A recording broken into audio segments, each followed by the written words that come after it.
संजय जी, आजकल मुंबई और महाराष्ट्र की खबरें छाई हुई हैं, क्या कहेंगे? पूरी तैयारी, आप आइए। अब हमारा चैलेंज। अरे मैं क्यों चैलेंज दूंगा?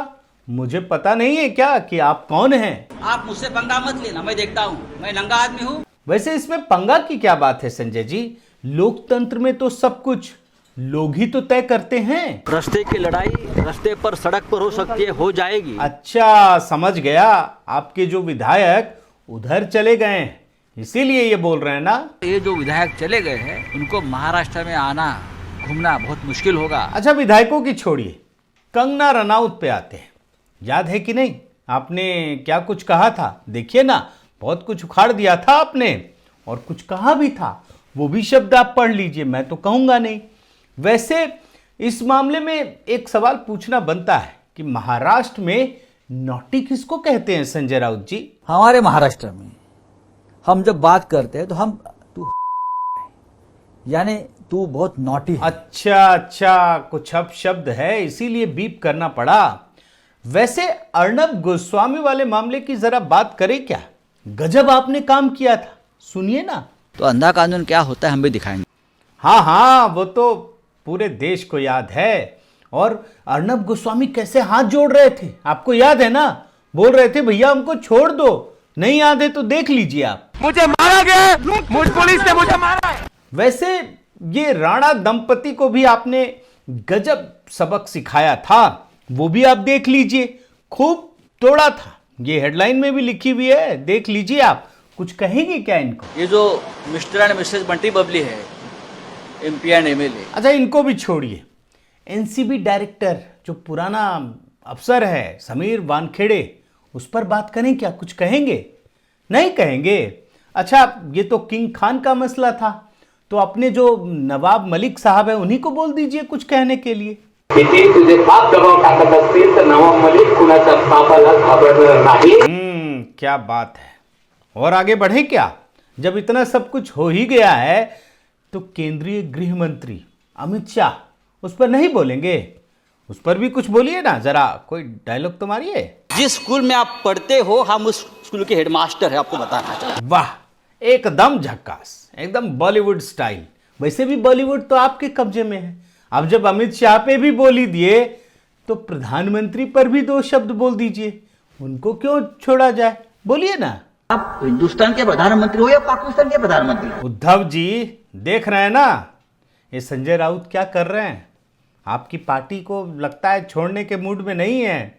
कुछ आप करते क्यों नहीं? पटकने वाला कोई आज तक पैदा नहीं हुआ है शिवसेना। तो दोस्तों ये वो बयान है जो अलग अलग समय पर संजय राउत ने या उद्धव ठाकरे ने दिए हैं। मैंने उन बयानों को बिल्कुल संक्षिप्त करके आपको दिखाने की कोशिश की। ये अलग अलग कॉन्टेक्स्ट में हो सकते हैं, लेकिन मकसद इनको दिखाने का एक ही है, और वो है इनका अहंकार जो किसी भी परिस्थिति में नहीं बदलता है। ये वो लोग हैं जो खुद को मुंबई समझ लेते हैं, ये वो लोग हैं जो खुद को महाराष्ट्र समझ लेते हैं, ये वो लोग हैं जो पार्टी को ही खुद को पार्टी मान लेते हैं, बल्कि सर्वे सर्वा मान लेते हैं। लेकिन देखिए वक्त ने ऐसा सबक सिखाया है कि बाल ठाकरे, उन्होंने जो चिंता व्यक्त की थी, आज वो श्राप के रूप में इसी ठाकरे परिवार को लग गई है। और मैं आपको दिखाऊंगा कि आज स्थिति ये है कि इनके हाथ से पार्टी तो चली ही गई, सिंबल भी चला गया, इनके जो करोड़ों रुपए, सैकड़ों करोड़ रुपए बैंक में पड़े हैं वो भी छिनने वाला है, और जो इनका दफ्तर है वो भी छिनने वाला है, और जिस मातोश्री पर ये गुमान करते थे वो भी छिनने वाला है। आज कुछ परिस्थितियों को दिखाते हुए, जो पुरानी परिस्थितियां हैं, इन सारी की सारी चीजों को डिकोड करूंगा और ये बताऊंगा कि महाराष्ट्र की जनता को क्यों गुस्सा नहीं आता है, क्यों इन पर तरस आ रहा है। साथियों नमस्कार, मैं हरिश्चंद्र बर्णवाल। वैसे तो आपने शिवसेना से जुड़ी हुई खबर देख ली होगी, लेकिन आगे बढ़ने से पहले मोटा मोटी कुछ आपको खबर दिखाना जरूरी है, ताकि आप इसे बहुत गहराई से समझ सकें कि यह कितना बड़ा फैसला है। खबर यही है कि चुनाव आयोग ने महीनों की मेहनत के बाद, जांच पड़ताल के बाद ये पाया कि एकनाथ शिंदे का ग्रुप ही असली शिवसेना है और जो तीर कमान है वो एकनाथ शिंदे ग्रुप को ही दे दिया गया है। जो पार्टी का ओरिजिनल सिंबल है वो भी दे दिया गया है। और चुनाव आयोग ने जो ये फैसला किया है ना, वो बड़े ही वैज्ञानिक तरीके से किया है। कुछ अंश समझना बहुत ही जरूरी है। उस चुनाव आयोग ने दोस्तों ये पाया कि शिवसेना के पास 55 विधायक हैं, जिसमें से 40 विधायक एकनाथ शिंदे के साथ हैं और वोटों का भी गणित निकाला गया, वो भी आप समझ लीजिए। शिवसेना को कुल 47,82,440 वोट मिले और उसमें से जितने विधायक एकनाथ शिंदे के पास पहुंचे हैं उन्हें 36,57,327 वोट मिले, यानी 76% जनता का वोट एकनाथ शिंदे के पास है और सिर्फ 12% वोट उद्धव ठाकरे के पास है।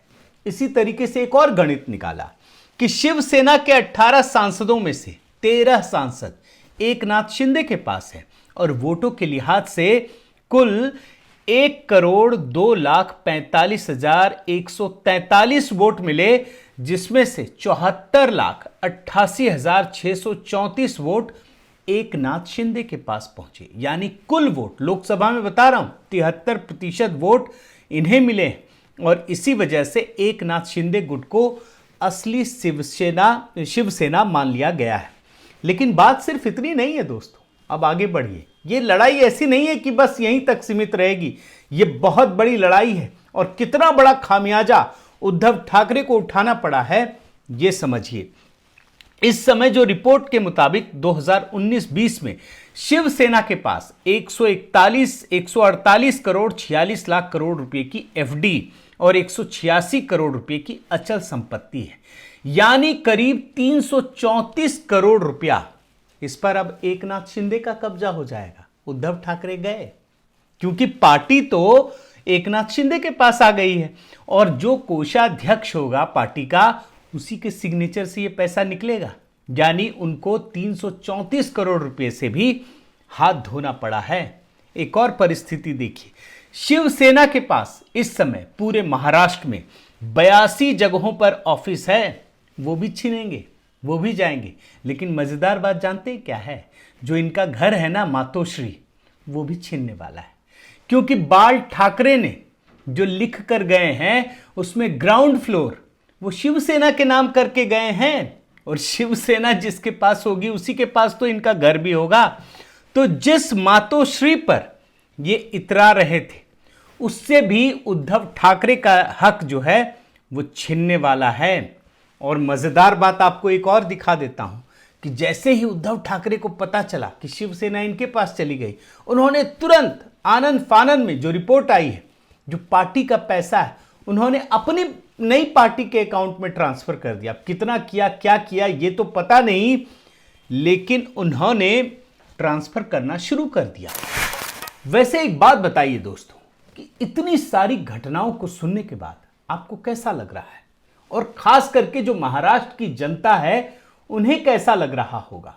महाराष्ट्र के राजनीतिक इतिहास में ऐसी घटना कभी नहीं हुई, लेकिन वहां की जनता गुस्से में नहीं है, बल्कि वो इसे बड़े ध्यान से देख रही है, वो महसूस कर रही है। और ऐसा क्यों हो रहा है? क्योंकि खुद बाल ठाकरे ने महाराष्ट्र की जनता को, अपने नेता को, शिवसेना पार्टी को ये चिताया था, जिसको इसी पार्टी ने, इनके पुत्रों ने ही इग्नोर कर दिया, अनसुना कर दिया और उल्टी राह पर चलने लगे। आपको मैं कुछ उदाहरण देता हूं, आप देखने की कोशिश कीजिए। जिस गांधी परिवार के प्रति बाला साहेब के मन में हमेशा नफरत का भाव रहा, आप हेडलाइन पढ़ लीजिए जो ये रिपोर्ट में लिखी हुई है, तभी आपको समझ में आएगा। उसी गांधी परिवार को मतलब उद्धव ठाकरे ने अपने पिता के इस बयान को भुला दिया और अपने पुत्र के साथ उन्हीं सोनिया गांधी के आगे समर्पण कर दिया। आप ये तस्वीर में देख सकते हैं। मतलब बाल ठाकरे नफरत करते थे और इन्होंने समर्पण कर दिया।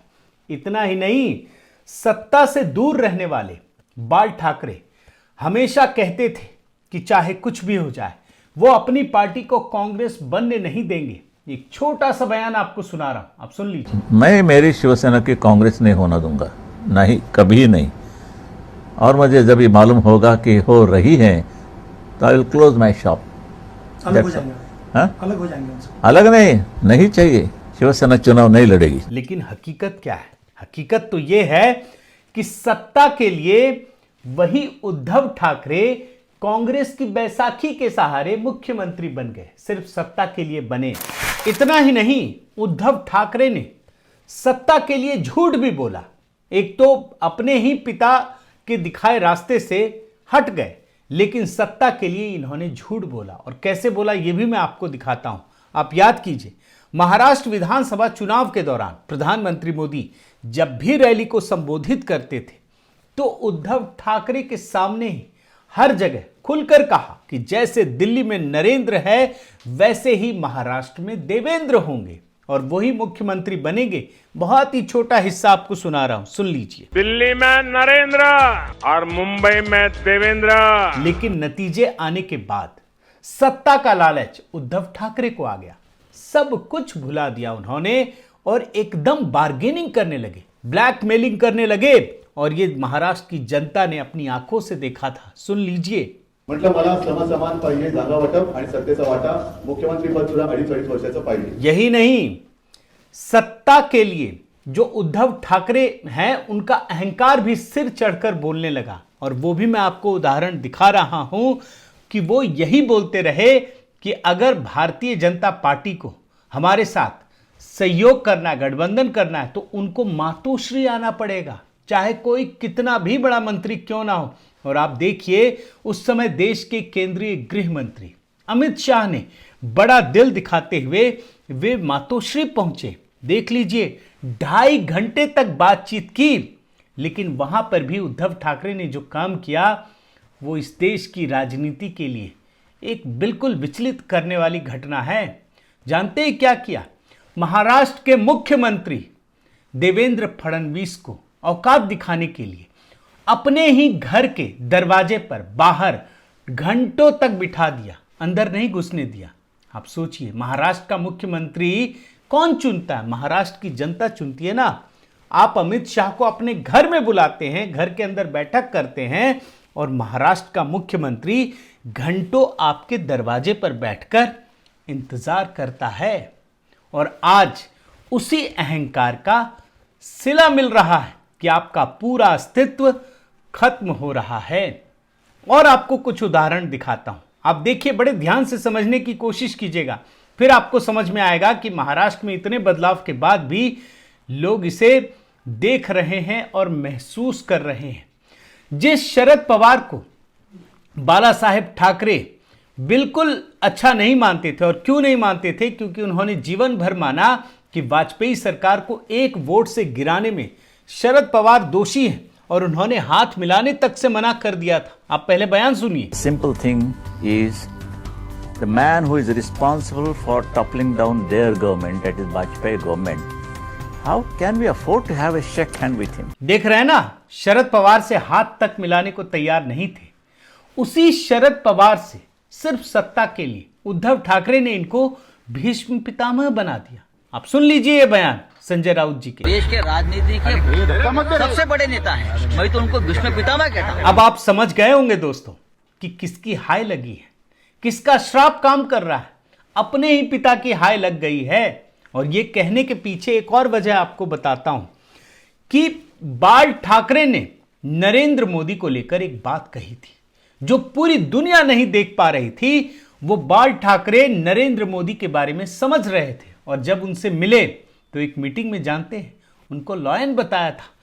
खुद को टाइगर अगर बताया तो उसको लॉयन बताया था। आप सुन लीजिए। When I met Narendra Modi, right, I said, here is a tiger, Maharashtra tiger, and here is a Gujarat lion. लेकिन चूंकि उद्धव ठाकरे पर तो अहंकार हावी था तो उसने अपने पिता की बात की कद्र नहीं की। और जानते हैं क्या किया? सरकार में साथ रहते हुए भी राम मंदिर पर राजनीति की और अयोध्या से लौटने के बाद जानते हैं पीएम मोदी को कुंभकर्ण बता दिया। सुन लीजिए एक छोटा सा हिस्सा। की जो कुंभकर्ण झोपलेला आहे, कुंभकर्णाला मी जाग करायला गेलो होतो. उद्धव इस बात की भी मर्यादा भूल गए कि जब वो अयोध्या पहुंचे थे तो योगी सरकार ने खूब साथ दिया, लेकिन जब वही मुख्यमंत्री योगी महाराष्ट्र पहुंचे तो उनके बारे में अपशब्द कहा। आप देख लीजिए, टेक्स्ट भी है, आप देखिए क्या कहा, कितनी खराब बातें की थी। आणि हा योगी जो आला तो अशी टरटरून म्हणजे कसलं काय नसलं की असं वाटलं त्याच चपला घ्यावं आणि त्याचं थोबाड फोडावं. और जानते हैं हद तो तब हो गई जब उद्धव ठाकरे ने राहुल गांधी की कॉपी करते हुए प्रधानमंत्री मोदी को चोर बता दिया। आप देख लीजिए, पानं तर गेलीच होती पण नुसत्या शिरा राहिल्या होत्या. जाहिर है देश के सबसे लोकप्रिय प्रधानमंत्री का जिस तरीके से अहंकार में डूबकर उद्धव ठाकरे अपमान कर रहे थे, उसे देश ही नहीं महाराष्ट्र की जनता भी बड़े ध्यान से देख रही थी। और मैंने तो आपको दिखाया ना दोस्तों, किस प्रकार से महाराष्ट्र के कलाकारों का, आम आदमी का, वहां हर तबके का और देश में सबसे लोकप्रिय प्रधानमंत्री नरेंद्र मोदी का वो लगातार अपमान कर रहे थे। और इसीलिए जब एकनाथ शिंदे ने बगावत की तो वहां की जनता चुपचाप इसे देख रही थी, मगर उद्धव ठाकरे का गुरूर तब भी सिर चढ़कर बोल रहा था। और याद रखिए उस समय भी संजय राउत लोगों को भड़काने में लगे हुए थे। आप देख लीजिए। अगर ये लोग भड़क गए तो आग लग जाएगी, मैं आपको बताना चाहता हूँ। अब इन्हीं परिस्थितियों में कंगना रनावत का ये बयान सुनना बहुत जरूरी है। सुन लीजिए। आज मेरा घर टूटा है, कल तेरा घमंड टूटेगा। ये वक्त का पहिया है, याद रखना। साथियों, कुछ घटनाएं तात्कालिक रूप से परिस्थितियों को निर्धारित करती हैं, लेकिन कुछ घटनाएं निश्चित रूप से दैवीय होती हैं और वो परिस्थितियों का इंतजार करती हैं। नरेंद्र मोदी को लेकर जो दैवीय शक्तियां कार्य कर रही थी उसे बाला साहेब ठाकरे निश्चित रूप से भाप गए थे, लेकिन जिसे समझने में उद्धव ठाकरे नाकाम रहे और वो उन मर्यादाओं के खिलाफ जाकर खड़े हो गए। और आज उन्हीं की हाय, मतलब बाला साहेब ठाकरे की हाय उन्हीं को लग गई है। और यकीन मानिए आज भी अगर उद्धव ठाकरे नहीं संभले तो आने वाले दिन और भी मुश्किल भरे हो सकते हैं। बहुत बहुत धन्यवाद। आपसे निवेदन है साथियों कि आप मेरे इस चैनल को ज़रूर सब्सक्राइब कीजिए, लाइक कीजिए, शेयर कीजिए, कमेंट कीजिए और इस बेल आइकन को प्रेस करना मत भूलिएगा। फेसबुक में भी दोस्तों आप यूं ही जुड़ते चले जाइए ताकि मुझे और अच्छे वीडियो बनाने के लिए प्रोत्साहन मिलता रहे। बहुत बहुत धन्यवाद। नमस्कार।